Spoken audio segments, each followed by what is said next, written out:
2013 രൂപം കൊണ്ട ആം ആദ്മി പാർട്ടിയുടെ വളർച്ച പെട്ടെന്നായിരുന്നു. പെട്ടെന്ന് ദേശീയ പാർട്ടി പദവി ഉൾപ്പെടെ ലഭ്യമാകുന്ന രീതിയിലേക്ക് അവർ വളർന്നു. 4 അതിൽ കൂടുതലോ സംസ്ഥാനങ്ങളിൽ സംസ്ഥാന പാർട്ടി പദവി നേടിയാൽ ദേശീയ പാർട്ടി പദവി നേടിയെടുക്കാൻ കഴിയും. നിബന്ധനകളിൽ ഏതെങ്കിലും ഒന്ന് പാലിക്കപ്പെട്ടാൽ മതി. ആം ആദ്മിയുടെ കാര്യത്തിൽ അതാണ് സംഭവിച്ചത്. ഡൽഹിയിലും സംസ്ഥാനങ്ങളായിട്ടുള്ള പഞ്ചാബ്, ഗുജറാത്ത്, ഗോവ എന്നിവിടങ്ങളിലും ആം ആദ്മി പാർട്ടിക്ക് സംസ്ഥാന പദവി അതാത് നിയമസഭാ തെരഞ്ഞെടുപ്പുകൾ ലഭിച്ചു. എല്ലായിടത്തും കോൺഗ്രസിനെ അള്ളുവയ്ക്കലായിരുന്നു പ്രധാന ഹോബി.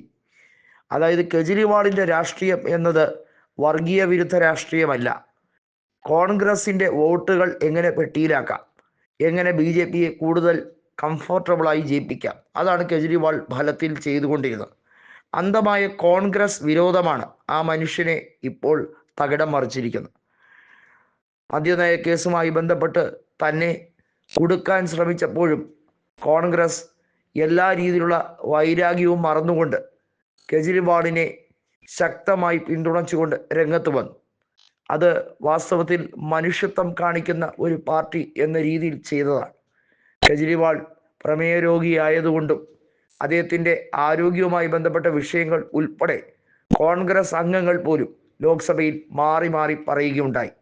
BJPയുടെ കുടില ബുദ്ധിയെ പ്രതിരോധിക്കാൻ കോൺഗ്രസ് തന്നെയാണ് തലങ്ങും വിലങ്ങും പോരാട്ടം നടത്തിയത്. എന്നിട്ട് ഇപ്പോഴും തോറ്റിട്ടും, അതായത് തെരഞ്ഞെടുപ്പിൽ, സംസ്ഥാന നിയമസഭാ തെരഞ്ഞെടുപ്പിൽ ഡൽഹിയിൽ തോറ്റു തുന്നം പാടിയിട്ടും കോൺഗ്രസിനൊന്നും കിട്ടിയില്ലല്ലോ എന്ന് കൈകൊട്ടിച്ചിരിക്കുന്ന ആം ആദ്മിയുടെ വികല മനസ്സിനെ എന്ത് പേരിട്ട് പറഞ്ഞാണ് വിളിക്കേണ്ടത്? വാസ്തവത്തിൽ ആം ആദ്മിയുടെ ഈ അല്പത്തരം കാണുമ്പോഴാണ് യഥാർത്ഥത്തിൽ ഭാരതത്തിലെ ഓരോ വ്യക്തികൾക്കും ഒരു പുനർവിചിന്തനം ഉണ്ടാകേണ്ടത്. എന്തിനായിരുന്നു ആം ആദ്മി പാർട്ടിയെ ജനങ്ങൾ വളർത്തിവിട്ടത്? ഫ്രീ ബീസ് പൊളിറ്റിക്സ് പറഞ്ഞ് താൽക്കാലികമായി ഡൽഹി ഭരണം കൈയാടി. എന്നാൽ പഞ്ചാബിൽ അതൊട്ട് നടക്കുന്നുമില്ല. ശിരോമണി അകാലിദൾ കോൺഗ്രസ് സഖ്യം രൂപീകൃതമായി കഴിഞ്ഞിരിക്കുന്നു. പഞ്ചാബിൽ അടുത്ത നിയമസഭാ തെരഞ്ഞെടുപ്പ് എപ്പോൾ വേണമെങ്കിലും ഉദയം ചെയ്യാം. അതിന് കാരണമാകുന്നത് MLA-മാർ പാർട്ടി വിടാൻ ഒരുങ്ങുന്നത് തന്നെയാണ്. പകുതിയിലധികം MLA-മാർ ഒരുപക്ഷെ പാർട്ടി വിട്ടാൽ പോലും അത്ഭുതപ്പെടേണ്ടതില്ല എന്നുള്ളതാണ്.